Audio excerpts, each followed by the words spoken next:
Cette histoire est celle d'une femme que tout le monde enviait. Une influenceuse de beauté suivie par des milliers de personnes. Une fiancée modèle. Une femme souriante qui semblait avoir tout réussi.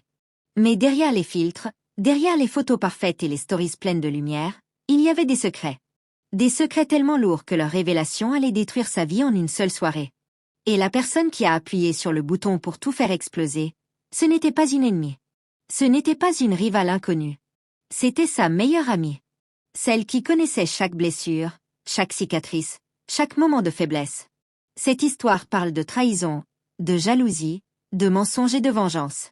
Mais surtout, elle parle de la force d'une femme qui a refusé de rester à terre quand le monde entier voulait la voir tomber. Si tu aimes les histoires vraies qui font mal au ventre, qui te donnent des frissons et qui te font réfléchir sur la nature humaine, alors reste jusqu'à la fin. Parce que le retournement de cette histoire, personne ne l'a vu venir. Avant de commencer, dis-moi dans les commentaires de quel pays tu me regardes. Abonne-toi à la chaîne si ce n'est pas encore fait. Mets un pouce bleu pour soutenir ce contenu et active la cloche de notification pour ne rien rater. Si cette histoire te touche, partage-la avec quelqu'un qui a besoin de l'entendre. Maintenant, installe-toi confortablement, parce que cette histoire va te secouer. Koura avait 28 ans et vivait dans un bel appartement au cœur d'Accra. Son salon sentait toujours la bougie parfumée, ses murs étaient décorés avec goût, et chaque coin de son espace ressemblait à une photo de magazine. Sur les réseaux, elle était connue sous le nom de Queen Koura. Plus de 200 000 abonnés la suivaient chaque jour pour ses tutoriels maquillage, ses conseils beauté et ses tenues impeccables. Les marques l'approchaient. Les femmes voulaient lui ressembler. Les hommes la regardaient avec admiration. Koura incarnait la réussite à l'africaine. Celle de la femme moderne, belle, indépendante, qui ne baisse jamais la tête. Mais ce que les réseaux ne montraient pas, c'est que Koura portait un poids invisible depuis des années. Un poids qui pesait sur son cœur chaque nuit quand les lumières des caméras s'éteignaient et que le silence remplissait son appartement. Koura avait un passé. Un passé qu'elle avait enterré si profondément qu'elle pensait que personne ne pourrait jamais le déterrer. À 22 ans, alors qu'elle était encore étudiante, Koura avait rencontré un homme. Il s'appelait Kwame. Il était beau, élégant, généreux. Il conduisait une grosse voiture, portait des montres de luxe et parlait avec l'assurance de quelqu'un qui avait tout compris dans la vie. Koura était tombée follement amoureuse. Le problème, c'est que Kwame était marié. Il avait une femme et 2 enfants dans une autre ville. Koura ne l'avait appris qu'après plusieurs mois de relation, quand elle était déjà trop attachée pour partir. Elle s'était dit que l'amour triompherait. Que Kwame finirait par quitter sa femme. Que leur histoire était différente. Pendant 2 ans, ils avaient vécu cette relation dans l'ombre. 2 ans de mensonges, de rendez-vous secrets, de nuits dans des chambres d'hôtel où personne ne pouvait les reconnaître. Et puis un jour, Koura avait découvert qu'elle était enceinte.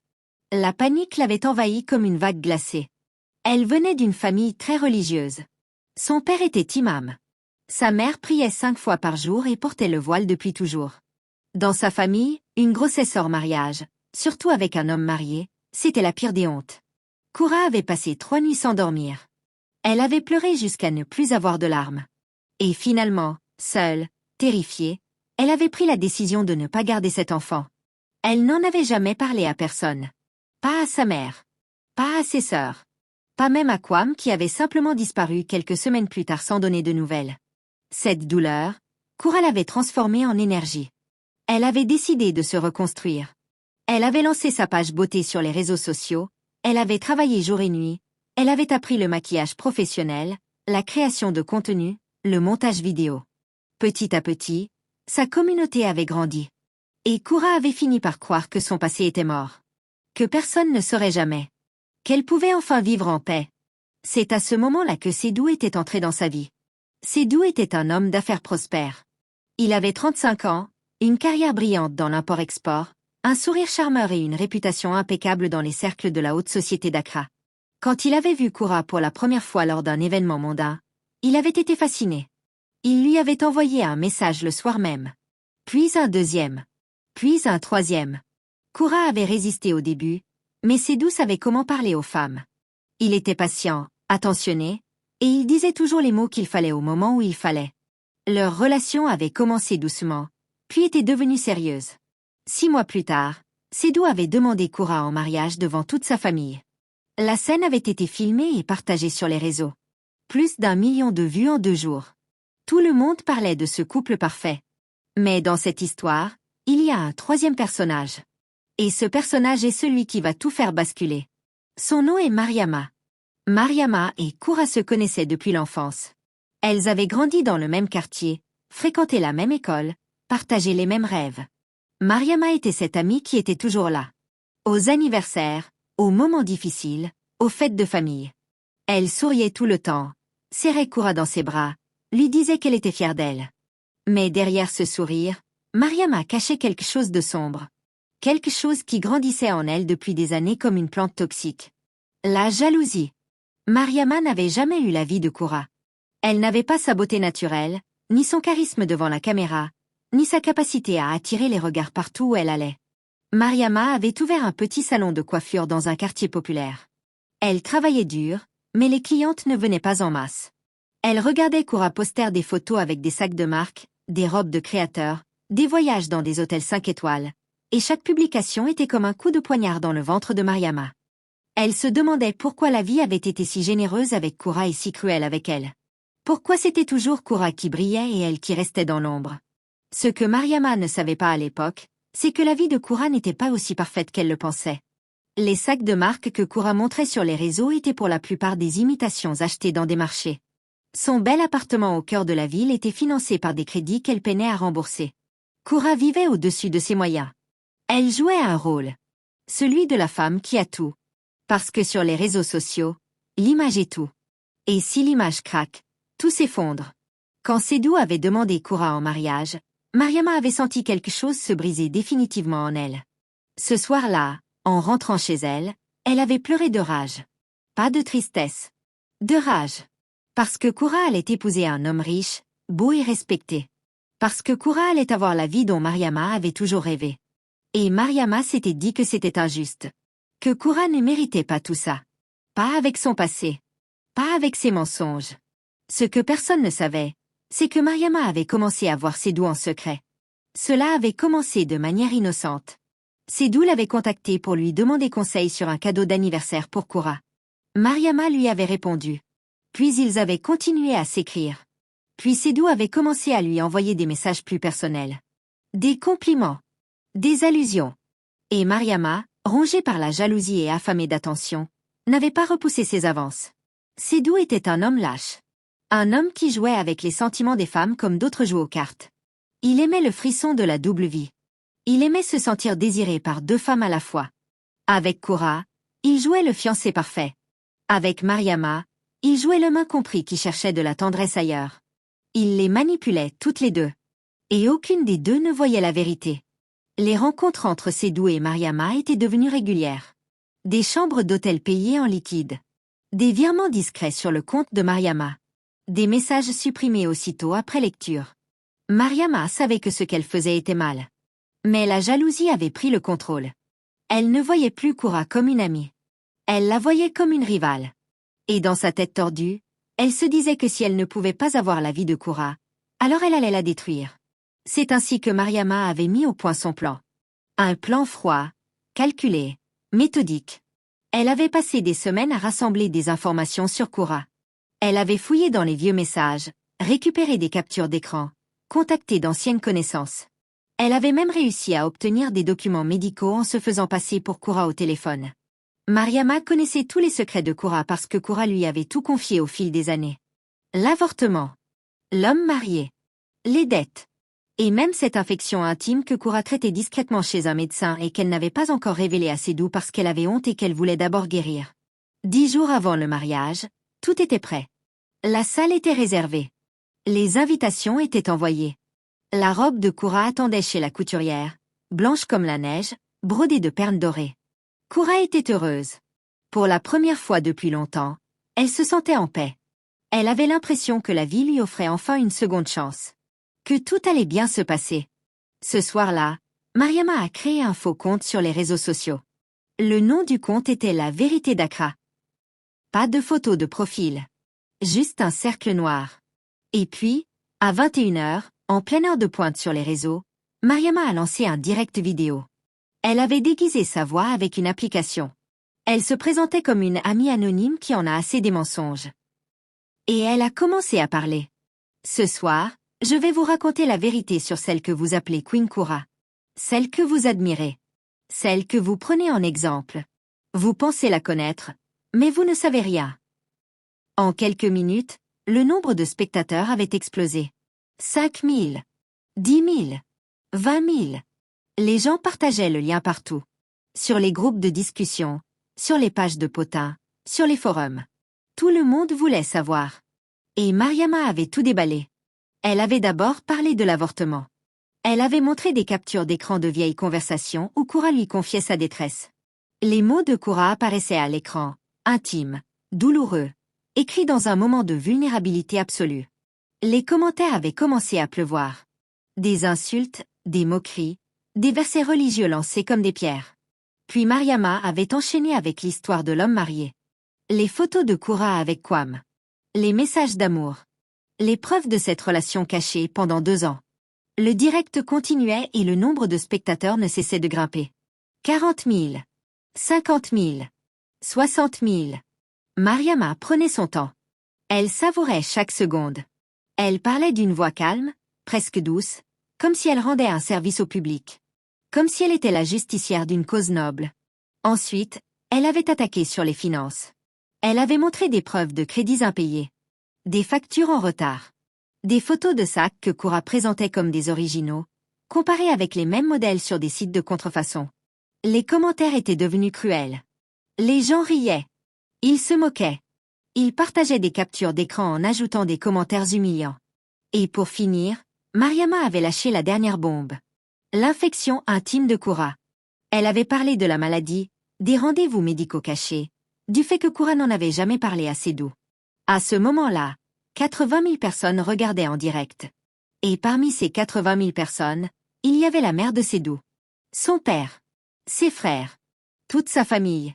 Kura ne savait rien de ce qui se passait. Elle était chez elle, dans son salon, en train d'essayer des bijoux pour le mariage. Son téléphone avait commencé à vibrer de manière inhabituelle. Un message. Puis 2. Puis 10. Puis 50. Elle avait ouvert son téléphone et avait vu les notifications exploser. Des centaines de personnes la mentionnaient sur les réseaux. Des messages d'inconnus. Des liens vers un direct vidéo. Des captures d'écran de ses propres conversations privées. Le cœur de Kura s'était arrêté. Littéralement, elle avait eu l'impression de ne plus pouvoir respirer. Ses mains tremblaient. Ses yeux se remplissaient de larmes en lisant chaque commentaire, chaque insulte, chaque moquerie. Tout son monde s'effondrait en direct, devant des dizaines de milliers de personnes, et elle ne pouvait rien faire pour l'arrêter. Son téléphone avait sonné. C'était Seydou. Elle avait décroché avec la voix tremblante. Mais la voix de Seydou n'était pas celle du fiancé aimant qu'elle connaissait. C'était une voix froide, distante, presque dégoûtée. « Ma famille a tout vu. Le mariage est annulé. Ne m'appelle plus. » Et il avait raccroché. Kura s'était effondrée sur le sol de son salon. Elle pleurait tellement fort que sa voisine avait frappé à la porte pour savoir si tout allait bien. Mais rien n'allait. Absolument rien. En une seule soirée, Kura avait perdu son fiancé, sa réputation, sa dignité et la confiance de sa communauté. Les marques qui travaillaient avec elle avaient commencé à lui envoyer des messages pour rompre les contrats. Ses abonnés la quittaient par milliers. Les membres de sa propre famille l'appelaient pour lui demander des comptes, la voix pleine de déception et de colère. Pendant 3 jours, Kura n'avait pas quitté son lit. Elle n'avait pas mangé. Elle n'avait pas bu d'eau. Elle avait éteint son téléphone et fermé tous ses rideaux. Le monde extérieur n'existait plus. Il n'y avait que la douleur. Une douleur tellement profonde qu'elle avait l'impression qu'on lui avait arraché le cœur avec les mains. Sa sœur aînée, Fatoumata, était venue la voir le 4e jour. Elle avait forcé la porte de l'appartement et avait trouvé Kura recroquevillée dans son lit, les yeux gonflés, le visage creusé. Fatoumata avait pris sa petite sœur dans ses bras et l'avait laissée pleurer sans rien dire. Parfois, les mots ne servent à rien. Parfois, la présence suffit. « Tu vas te relever », avait murmuré Fatoumata. « Tu t'es toujours relevé. » C'est cette phrase qui avait allumé une petite flamme dans le cœur éteint de Kura. Pas une flamme de joie. Pas une flamme d'espoir. Une flamme de détermination. Parce que Kura, malgré tout ce qu'on pouvait dire d'elle, n'était pas une femme faible. Elle avait survécu à l'abandon de Kwame. Elle avait survécu à la douleur de l'avortement. Elle avait construit sa carrière toute seule, sans l'aide de personne. Et elle n'allait pas laisser quelqu'un la détruire sans comprendre pourquoi. Koura avait rallumé son téléphone et avait commencé à chercher. Qui était derrière le compte La Vérité d'Accra? Qui pouvait connaître autant de détails sur sa vie privée? Qui avait accès à ses conversations, à ses secrets les plus intimes? La réponse était évidente, mais Koura refusait de la voir. Parce que cette réponse impliquait la trahison la plus cruelle. Celle de quelqu'un que tu aimes comme une sœur. Koura avait analysé chaque capture d'écran montrée pendant le direct. Et elle avait remarqué un détail que personne d'autre n'avait vu. Sur l'une des captures, on pouvait apercevoir le haut de l'écran du téléphone qui avait pris la photo. Et dans ce coin, il y avait le nom du réseau téléphonique et le pourcentage de batterie. C'était le même opérateur que celui de Mariama. Et le pourcentage de batterie correspondait à une conversation qu'elles avaient eue ce jour-là. Koura s'en souvenait parce que Mariama lui avait dit « Mon téléphone va mourir, je te rappelle juste avant de raccrocher ». Ce détail avait confirmé ce que Koura soupçonnait. Mariama, sa meilleure amie depuis l'enfance. Celle à qui elle avait tout confié. Celle qu'elle considérait comme une sœur. C'était elle qui avait orchestré cette humiliation publique.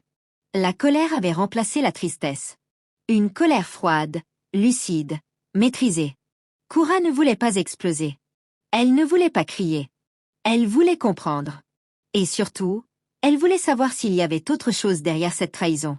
Koura avait commencé son enquête discrètement. Elle avait contacté un ami informaticien qui lui devait un service. Elle lui avait demandé de tracer l'adresse du compte qui avait fait le direct. L'ami avait retrouvé l'adresse de connexion. C'était un cybercafé du quartier de Mariama. Mais ce n'était pas tout. En fouillant plus profondément, il avait trouvé que le même téléphone avait été utilisé pour se connecter au compte depuis un hôtel du centre-ville. Un hôtel de luxe. Koura avait appelé l'hôtel en se faisant passer pour la secrétaire d'un homme d'affaires. Elle avait demandé à vérifier une réservation au nom de Sédou. Et la réceptionniste, sans se méfier, avait confirmé. Oui, Monsieur Sédou avait une réservation régulière. Suite numéro 12. Chaque mercredi soir. Et la deuxième personne enregistrée sur les dernières factures portait le nom de Mariama. À ce moment précis, Koura avait compris l'ampleur de la trahison. Ce n'était pas juste de la jalousie. Ce n'était pas juste un acte de méchanceté gratuite. Mariama couchait avec Sédou. Depuis des mois. Et le direct n'était pas seulement destiné à humilier Koura. Il était destiné à éliminer la concurrence. Mariama voulait Sédou pour elle. Et pour l'avoir, elle devait détruire Koura. Koura avait passé une semaine entière à rassembler ses preuves. Elle ne dormait presque plus. Elle mangeait à peine. Mais son esprit était clair comme du cristal. Elle avait obtenu les reçus d'hôtel. Les relevés de virement que Sédou envoyait à Mariama. Et surtout, elle avait réussi à récupérer des messages entre Sédou et Mariama. Des messages où il se moquait de Koura. Des messages où Sédou disait que Koura était naïve et facile à manipuler. Des messages où Mariama répondait en riant et en disant « Elle ne saura jamais ». Ces messages avaient fait plus mal que tout le reste. Plus mal que le direct. Plus mal que l'humiliation publique. Parce que ces messages montraient que les deux personnes en qui Koura avait le plus confiance au monde la regardaient de haut et riaient dans son dos depuis le début. Mais Koura n'a pas pleuré en lisant ces messages. Elle a pris une grande respiration. Elle a fermé les yeux. Et elle a commencé à préparer sa réponse. 2 semaines après le direct de Mariama, Koura avait posté une simple photo sur ses réseaux. Un fond noir avec des lettres blanches qui disaient « Demain soir, 21h. Direct sur ma page. Une annonce importante. Soyez là. » En quelques heures, la publication avait été partagée des milliers de fois. Tout le monde voulait savoir ce que Koura allait dire. Allait-elle s'excuser? Allait-elle disparaître? Allait-elle s'expliquer? Le lendemain soir, à 21h pile, Koura avait lancé son direct. Elle était assise dans son salon, maquillée avec soin, coiffée simplement, vêtue d'une robe blanche toute simple. Elle était belle. Pas de la beauté artificielle des filtres et des poses calculées. Belle de cette beauté qui vient de l'intérieur, celle des femmes qui ont traversé le feu et qui sont encore debout. Elle avait commencé à parler. Sa voix était calme, posée, sans trembler. Bonsoir à tous. Je sais que beaucoup d'entre vous attendent ce moment. Certains espèrent me voir pleurer. D'autres espèrent que je vais m'excuser pour des choses qui relèvent de ma vie privée. Et d'autres encore sont juste curieux. Mais ce soir, je ne vais ni pleurer, ni m'excuser. Ce soir, je vais vous dire la vérité. Pas ma vérité. Pas celle de quelqu'un d'autre. La vérité tout court. Les spectateurs arrivaient par milliers. 10 000. 30 000. 50 000. Le compteur ne cessait de grimper. Il y a 2 semaines, quelqu'un a décidé de détruire ma vie en direct. Cette personne s'est cachée derrière un faux compte et a révélé des secrets qui m'appartenaient. Des moments douloureux de mon passé. Des erreurs que j'ai commises quand j'étais jeune et perdue. Je ne vais pas nier ces choses. Oui, j'ai vécu une relation avec un homme marié quand j'avais 22 ans. Oui, j'ai fait des choix que je regrette. Oui, j'ai des dettes. Oui, j'ai eu des problèmes de santé que je traitais en privé. Ce sont mes erreurs, mes douleurs, et ma vie. Et personne n'avait le droit de les exposer de cette façon. Koura avait marqué une pause. Elle avait bu une gorgée d'eau. Et puis elle avait continué. Mais ce soir, je ne suis pas là pour parler de moi. Je suis là pour vous parler de celle qui a fait ce direct. Parce que maintenant, je sais qui c'est. Le nombre de spectateurs avait franchi les 100 000. Les commentaires défilaient à une vitesse folle. La personne qui a créé le faux compte La Vérité d'Accra, la personne qui a révélé mes secrets les plus intimes devant des dizaines de milliers de personnes, cette personne est ma meilleure amie depuis l'enfance. Elle s'appelle Mariama. Un silence virtuel avait envahi le direct. Même les commentaires avaient ralenti pendant quelques secondes, comme si tout le monde retenait son souffle. Et je vais vous dire pourquoi Mariama a fait ça. Ce n'est pas parce qu'elle voulait défendre la vérité. Ce n'est pas parce qu'elle se souciait de vous. C'est parce que Mariama couche avec mon fiancé Sédou depuis 6 mois. Et là, Koura avait commencé à montrer les preuves. Une par une. Calmement. Sans crier. Sans insulter. Juste les faits. Elle avait montré les reçus d'hôtel. Le nom de Sédou et celui de Mariama sur les mêmes factures. La suite numéro 12. Chaque mercredi. Elle avait montré les relevés de virement. Des sommes régulières envoyées par Sédou sur le compte de Mariama. Des montants importants. Et puis elle avait montré les messages. Ces messages où Sédou et Mariama se moquaient d'elle. Ces messages où Sédou la traitait de naïve. Ces messages où Mariama riait et disait « Elle ne découvrira jamais ». Chaque message apparaissait à l'écran, clair et lisible. Les dates, les heures, les noms. Tout était là. Le direct avait explosé. 150 000 spectateurs. Les commentaires se déchaînaient. Mais cette fois, ils n'étaient plus contre Koura. Ils étaient contre Mariama et Sédou. Les gens exprimaient leur colère, leur indignation, leur dégoût. Comment une meilleure amie pouvait faire ça? Comment un fiancé pouvait trahir à ce point? Koura avait continué sans se laisser emporter par l'émotion. Mariama voulait me détruire pour prendre ma place dans la vie de Sédou. Elle pensait qu'en me salissant publiquement, Sédou se tournerait vers elle. Mais ce que Mariama n'avait pas compris, c'est qu'un homme qui trahit une femme trahira toutes les femmes. Sédou n'aime personne. Sédou n'aime que lui-même. Puis Koura avait regardé la caméra droit dans les yeux. Sédou, si tu regardes ce direct, sache que je te remercie. Tu m'as montré qui tu es vraiment avant que je fasse l'erreur de t'épouser. Et Mariama, si tu regardes aussi, sache que je ne te déteste pas. Je te plains. Parce que la jalousie est une prison, et tu y es enfermé depuis si longtemps que tu as oublié ce que c'est d'être libre. Ces mots avaient frappé plus fort que n'importe quelle insulte. La dignité de Koura en ce moment a été si puissante que même ses détracteurs s'étaient tus. Koura avait terminé son direct en s'adressant à sa communauté. À tous ceux qui m'ont insulté, jugé, moqué ces dernières semaines, je n'ai qu'une chose à vous dire. Chacun d'entre vous a des secrets. Chacun d'entre vous a fait des erreurs. La différence entre vous et moi, c'est que mes erreurs ont été exposées au monde entier. Mais je refuse d'avoir honte de mon passé. Parce que mon passé m'a construite. Et la femme que vous voyez devant vous ce soir est plus forte que celle d'il y a 2 semaines. Merci à ceux qui sont restés. Merci à ceux qui m'ont soutenu en privé. Et pour les autres, je vous souhaite sincèrement de ne jamais vivre ce que j'ai vécu. Et elle avait coupé le direct. Les conséquences avaient été immédiates et dévastatrices pour Mariama et Sédou. Le lendemain du direct de Koura, les clientes du salon de Mariama avaient commencé à annuler leur rendez-vous. En 1 semaine, le salon était vide. Personne ne voulait plus mettre les pieds chez une femme capable de trahir sa meilleure amie de cette façon. Mariama avait essayé de se justifier sur les réseaux, mais chaque publication était noyée sous les commentaires négatifs. Elle avait fini par tout supprimer et par disparaître d'Internet. Sédou avait subi le même sort. Sa réputation d'homme d'affaires respectable s'était effondrée. Ses partenaires commerciaux avaient pris leur distance. Sa famille l'avait confronté et la honte était tombée sur toute la maison. L'homme qui jouait les 2 femmes sans scrupules s'était retrouvé seul, sans fiancée, sans maîtresse, et sans la respectabilité qui lui servait de bouclier. Quant à Koura, quelque chose d'inattendu s'était produit. Au lieu de perdre des abonnés, elle en avait gagné. Des dizaines de milliers de femmes s'étaient identifiées à son histoire. Des femmes qui avaient aussi été trahies. Des femmes qui avaient aussi des secrets douloureux. Des femmes qui avaient aussi eu honte de leur passé. Koura était devenue un symbole. Pas le symbole de la perfection, mais celui de la résilience.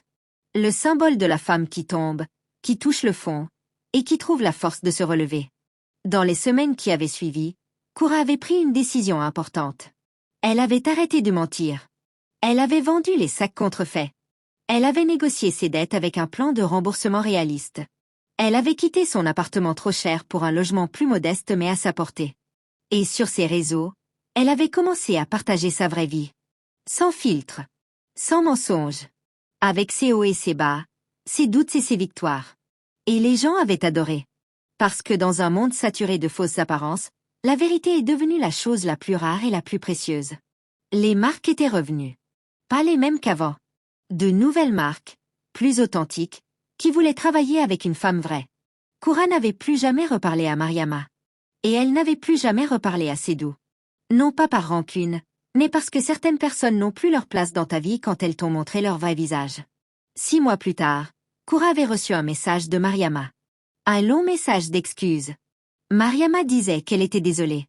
Qu'elle avait agi sous l'emprise de la jalousie. Qu'elle avait perdu le contrôle. Qu'elle regrettait chaque seconde de ce direct. Koura avait lu le message. Elle avait pris le temps de le lire entièrement, du premier au dernier mot. Et puis elle avait posé son téléphone. Elle n'avait pas répondu. Pas par méchanceté.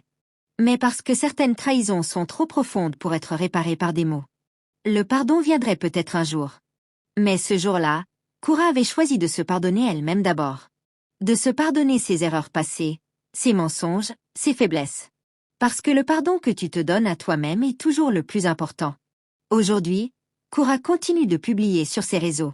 Elle fait toujours du maquillage, donne toujours des conseils beauté. Mais elle le fait différemment. Elle parle de confiance en soi, d'acceptation, de courage. Elle raconte son histoire aux jeunes femmes pour leur montrer que la perfection n'existe pas et que les pires épreuves peuvent devenir les plus grandes forces.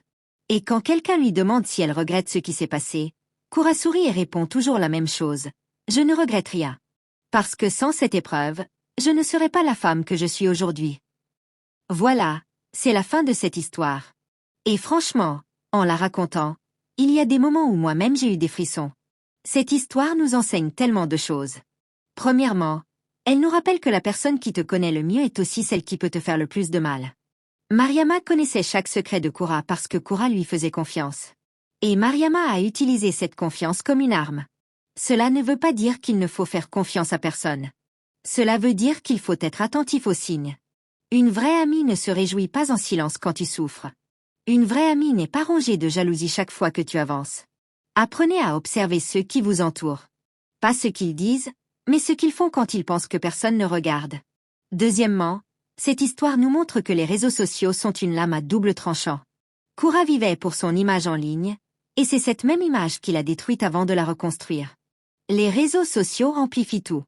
Le bien comme le mal. La vérité comme le mensonge. Si tu construis ta vie sur une illusion, il suffit d'un seul direct pour que tout s'effondre. Mais si tu construis ta vie sur l'authenticité, même les attaques les plus violentes ne pourront pas te briser. Troisièmement, parlons de Seydou. Cet homme représente tous ces hommes qui pensent pouvoir jouer avec les sentiments des femmes sans jamais en payer le prix. Des hommes qui se croient plus intelligents que tout le monde. Des hommes qui manipulent et mentent avec le sourire. L'histoire de Seydou nous rappelle que la vérité finit toujours par sortir. Et que quand elle sort, elle emporte tout sur son passage. Et enfin, Koura. Koura n'est pas parfaite. Elle a menti. Elle a vécu au-dessus de ses moyens. Elle a caché des choses importantes. Mais quand le monde entier lui est tombé dessus, elle ne s'est pas enfuie. Elle a pleuré, oui. Elle s'est effondrée, oui. Mais elle s'est relevée. Et elle s'est relevée avec quelque chose que ni Mariama ni Seydou ne pourront jamais lui enlever. Sa dignité. Parce que la vraie dignité, ce n'est pas de ne jamais tomber. C'est de se relever à chaque fois. J'aimerais vraiment connaître vos avis sur cette histoire. Dites-moi dans les commentaires ce que vous en pensez. Qui a tort? Qui a raison? Est-ce que Koura aurait dû pardonner à Mariama? Est-ce que la vengeance de Koura était justifiée? Est-ce que ces doux méritaient pire? Dites-moi tout dans les commentaires, je lis chaque message. Et si vous avez une histoire incroyable qui mérite d'être racontée, une histoire de trahison, de courage, de résilience ou de leçon de vie, dites-le moi dans les commentaires. Racontez-moi ce qui vous est arrivé ou ce que vous avez vu autour de vous. Les meilleures histoires seront racontées sur cette chaîne avec votre permission. Parce que chaque histoire mérite d'être entendue. Et chaque voix mérite d'être portée.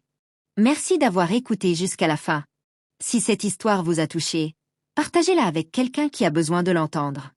Abonnez-vous, mettez un pouce bleu et on se retrouve très bientôt pour une nouvelle histoire.